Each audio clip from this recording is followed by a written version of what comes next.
Hoy nos acompaña aquí en el estudio Claudia Masferrer, ella es investigadora del Colegio de México y es parte de un grupo de trabajo que entre el Colegio de México y el Migration Policy Institute están haciendo una serie de recomendaciones sobre el tema migratorio para los gobiernos de México y Estados Unidos. Bienvenida, Claudia. Muchas gracias. Buenas noches a todos. 5 recomendaciones que incluyen, pues, evitar este tipo de cosas, ¿no?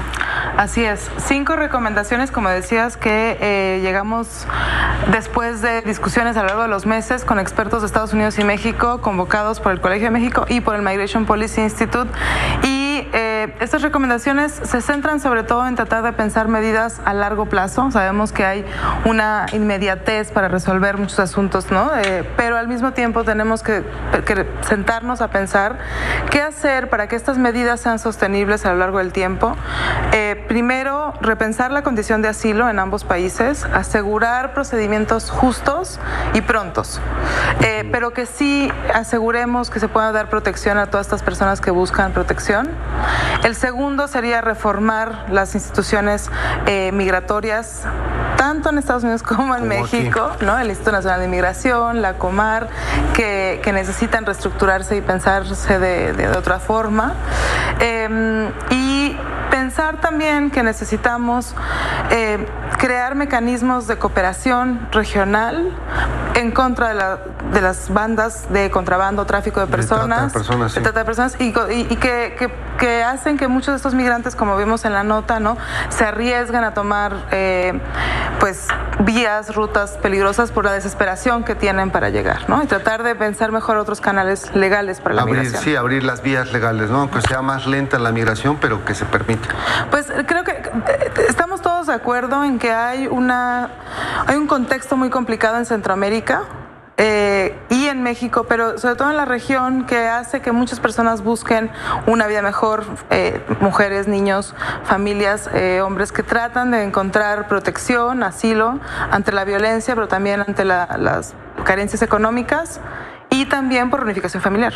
Ustedes en su informe como equipo señalan que efectivamente las nuevas medidas acordadas entre México y Estados Unidos han aumentado el número de detenciones, pero también sostienen que a largo plazo la debilidad institucional de ambos gobiernos y de sus políticas migratorias no son sostenibles.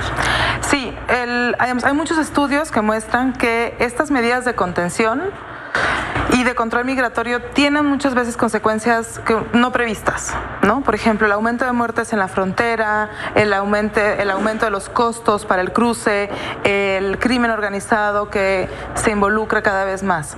Y sí pensamos que es cierto que ha habido pareciera una desaceleración del flujo, pero estas medidas de endurecimiento no pueden ser para toda la vida, ¿no? Y queremos evitar justamente que haya reacciones, que los migrantes mueran en la frontera o que haya, si esta desesperanza no cambia, si esta situación en la región no cambia, pues es muy posible que los flujos sigan continuando y que busquen otras vías para llegar. ¿Quién más integra el grupo de trabajo que elaboró este informe? Bueno, el reporte que nosotros dimos a conocer el jueves pasado lo escribimos Andrew Seeley, Silvia Oriolguli, Ariel Ruiz y yo, pero refleja las discusiones que hemos tenido en este grupo. Somos alrededor de 10 investigadores de México y 10 investigadores de Estados Unidos, de diferentes sectores, exfuncionarios, exembajadores, miembros de la academia, pero también miembros de las organizaciones de la sociedad civil, ¿no?, que son también... Y que llevan trabajando meses, ¿no? ¿Desde cuándo? Sí, desde el año pasado empezamos a tener estas reuniones. Vamos a dar a conocer el reporte, los resultados en agosto, pero justamente pensamos que ante la necesidad de replantear qué pasa después de los 45 días después de la firma del pacto. Ayer, ¿no? Exacto. Bueno, este fin de semana. Después, digamos, el 8 de junio estábamos todos a la expectativa de ver qué pasaba. Se cumplen los 45 días. Pareciera que el gobierno de Estados Unidos sí avala el esfuerzo que ha hecho la administración mexicana, pero falta ver qué pasa. No podemos estar todo el tiempo de 45 días en 45 días, ¿no? Nosotros sí pensamos que hay que ampliar las vías legales a la migración en México y en Estados Unidos, pensando que esto va a disuadir también la migración irregular.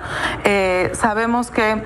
Claro, hoy en día conseguir una visa, incluso para entrar a México desde Centroamérica, puede llegar a ser tan complicado como desde México hacia Estados Unidos. Sí, es muy difícil y no reconoce digamos, las visas que existen hoy en día, no reconocen la multiplicidad de los factores que hacen que la gente migre. Claro. Hay reunificación familiar, hay también búsqueda de asilo y protección, pero también búsqueda de trabajo que se puede solucionar con visas de trabajo temporal, con otras visas que lleven quizás a la residencia, pero permisos de trabajo, por ejemplo, fronterizos que se amplíen como lo que existe con Guatemala, podrían ser soluciones que flexibilicen los mecanismos legales que ya tenemos, ¿no? No necesariamente y de más largo plazo. Y de más largo plazo. Y bueno, el último punto de, digamos, desarrollo, inversión en desarrollo y seguridad pública. Claro que en eso sí ha estado trabajando un poco el gobierno mexicano, ¿no? Más en el tema de desarrollo que en seguridad pública, pero sí va a ser complicado tratar de ver cómo estos países que sufren de corrupción, de problemas de rendición de cuentas, van a poder también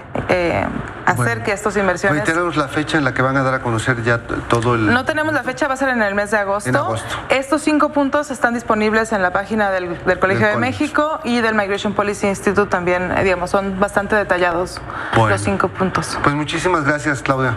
Gracias a ustedes. Y estamos atentos a su trabajo. Buenas noches. Buenas noches.